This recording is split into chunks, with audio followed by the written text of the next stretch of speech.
Well, hey there, dragon folk. How we all doing today? Hopefully everybody doing fantastic job. What if I just talk like that the whole time? What if I did it? Anyway, guys, hey. So we're talking about something, right? This came out 2 days ago, but I was curious, and it turns out that I doubt I'm the first person stumbling upon this. I expect a lot of videos to look exactly like this on the day of this release, but I wanted to kind of look into something. So, Dominaria United, something I'm very excited to start finally talking about. And I'm sure, we're not going to get any kind of spoilers or anything well into maybe next month, but I just kind of wanted to look into it, right, and see what was going on. So, it turns out TCGPlayer has everything up. Who would have thought, right? TCGPlayer has everything up. So we're going to start with the draft booster box, right? A lot of stuff people are trying to figure out and speculate what's going on here. I wasn't around when Dominaria United first came out, or sorry, I wasn't around when Dominaria first came out. But from what I can tell, there was a thing where there was a legendary in every pack, right? And so it seems that the same concept is being put through into this, right?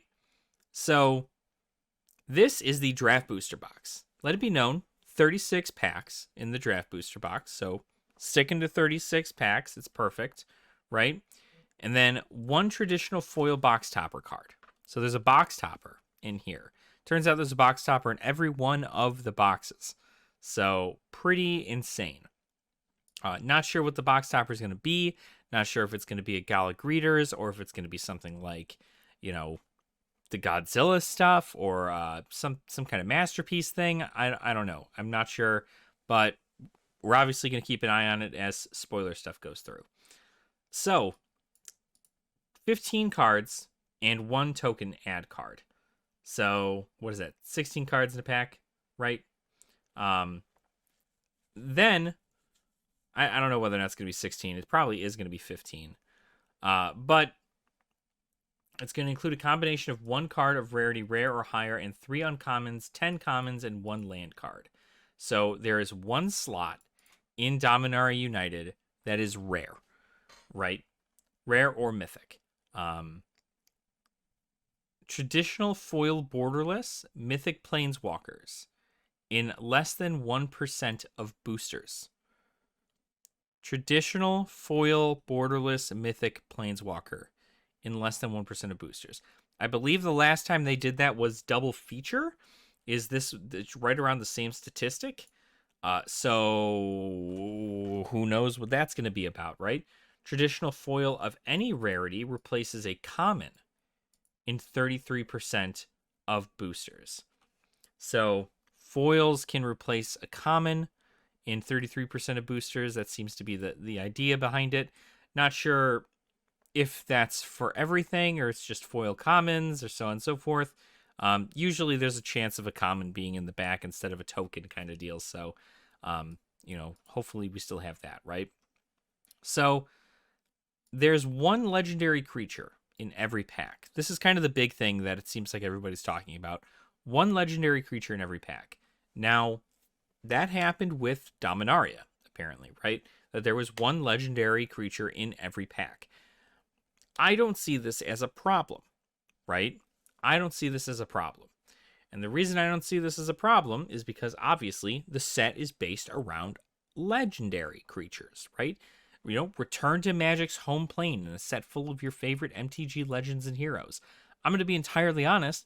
This sounds like they took what Baldur's Gate is for Forgotten Realms fans and went, this is it for Magic. So they're going to have a whole bunch of legendary creatures. I almost considered it in a group chat I'm a part of for the round table, MTG round table, which you guys can all check out tonight, actually. Or no, sorry. That'll be Thursday. So this will come up on Wednesday. So Thursday, we'll probably be talking about this exact thing. But I brought up that this sounds a whole lot like War of the Spark 2.0, right? And you know, that's just my opinion piece. I don't think it's a bad thing, but same concept, right? You have legendary creatures of Magic's lore being put into every pack, at least one, right? And they did that exact same thing with Baldur's Gate. The exact same thing, right? And it's not that that's a bad thing. What it means is that everything that isn't a legendary creature is going to be a chase card as far as mythics and rares go. So you're going to be looking for, hopefully it's not another dragon situation. Obviously we have planeswalkers, but not sure what. So now we move into Dominaria United set booster boxes, right?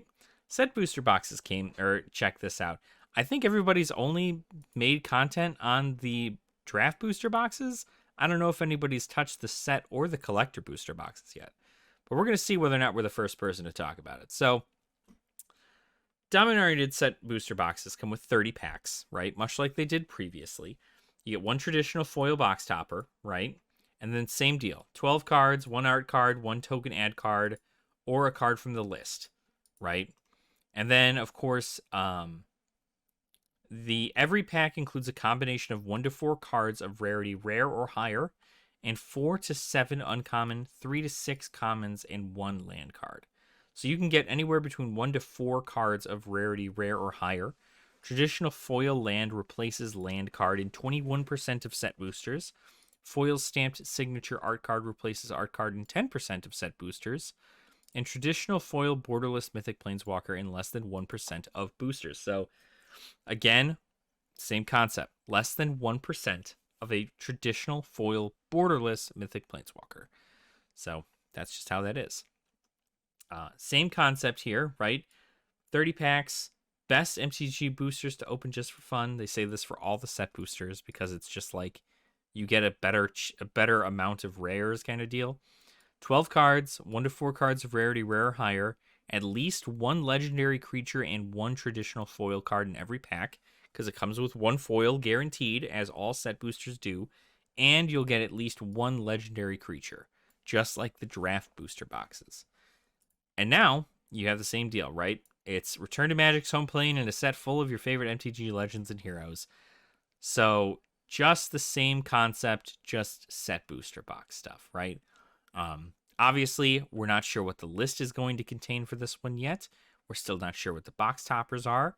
And frankly, we're not sure what the pull rates of the rarities of rare mythics in these are yet. So still a lot to think about, but this just seems like a regular standard expansion set booster. Now, here on the other hand, we have the collector booster displays. So first off, that's Braids, I want to say.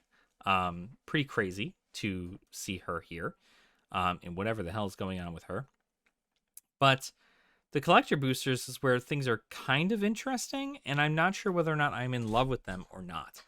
So collector boosters, 12 packs, right? We're back to 12 pack collector boosters, and you get 1 traditional foil box topper card. So some other ones, they'd come with 2 box toppers for the collector booster boxes. This one still comes with 1. So you're going to just get the 1. We're not sure whether or not it's something that's going to be, it's something that's going to be regularly obtained in all the other ones like Gallic Readers, but who's to know?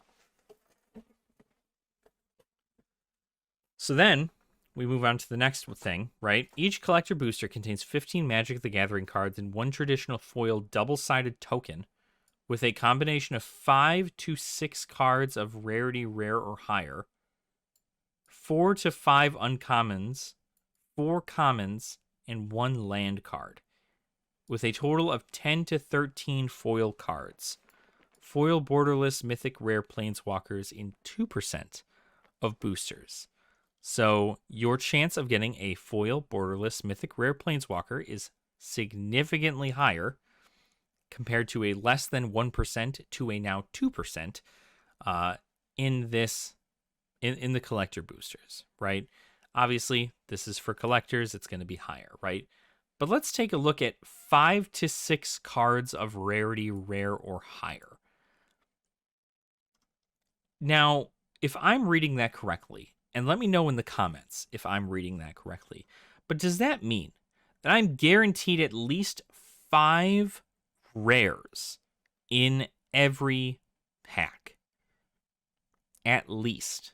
At my worst box, I'm guaranteed 5 rares in there. 5. Now, I got to compare it because I'm not too sure, because that seems like it's a lot. All right, so after looking at the other collector boxes, it turns out I'm just ridiculous and have never really looked at anything. New Capenna also had 5 cards of rarity rare or higher. So, not 5 to 6, but a combination of 5 cards. So, your odds are still there, right? 5 to 6 cards of rarity rare or higher in every pack. So, obviously, you're going to get a lot of spice out of these ones. And then 10 to 13 foil cards in every pack, including at least 2 foil legendary creatures. So you get 2 foil legendaries in this one. So obviously a better choice for foiling. Hopefully the foiling is better, but we can only hope. And then, of course, you have the 2% chance at foil borderless mythic rare planeswalkers. So we have the stats now.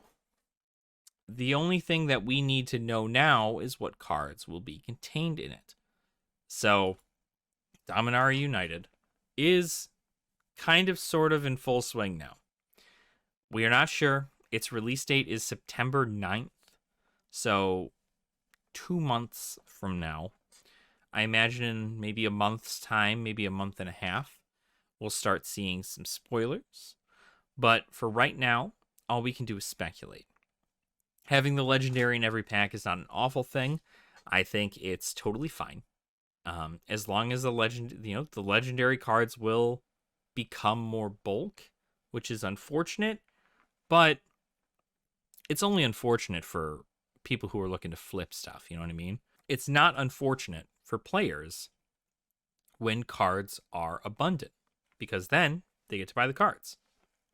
And then when the set's out of print, their cards will go up because they're in abundance. That's just how it works. So the legendary cards are going to be a great way to kind of start off and do that. The planeswalkers, right? You have a better chance at foil borderless planeswalkers in the collector booster boxes, but still, at the end of the day, it doesn't look like there's much here. You know what I am seeing though, and I could be wrong in this, in the coming times. This is all very early stats. I don't see anything that says something about foil etched cards. So foil etched stuff was in New Capenna. It was in Kamigawa Neon Dynasty. And those were specific to collector booster boxes. But it does not look like that is the case. Unless, of course, it's in that rare, that 5 to 6 rares or mythics slot somewhere. But regardless, we'll have to wait and see. Wait and see what's happening. I'm excited for Dominaria United. I think I'm more excited for this than I am for Double Masters 2022. But we obviously have to take things one day at a time. And we have to make sure that we have all our ducks in a row before we actually go out and start just buying boxes. But Dominaria United seems like it's going to be a very, very fun set. It seems like there's going to be a lot of stuff as far as legendaries go. I love collecting legendaries because they're commanders, right? If I ever want to make a commander deck, I can just pick one of them up and go, okay, cool. Let's make something out of this, right? There's always opportunity. And having a legendary in every pack stays true to Dominaria back in the day, and it's still just as good, Who knows? There's probably not going to be as many legendaries as there were in Baldur's Gate, right? There's 82 or something legendaries in Baldur's Gate, including the enchantments. But here I would guess, I don't know, 40, 30. Maybe. The pool will be lower, and people will be able to just kind of enjoy it. But that's enough for me. Let me know what you guys think about Dominaria United. I'm excited.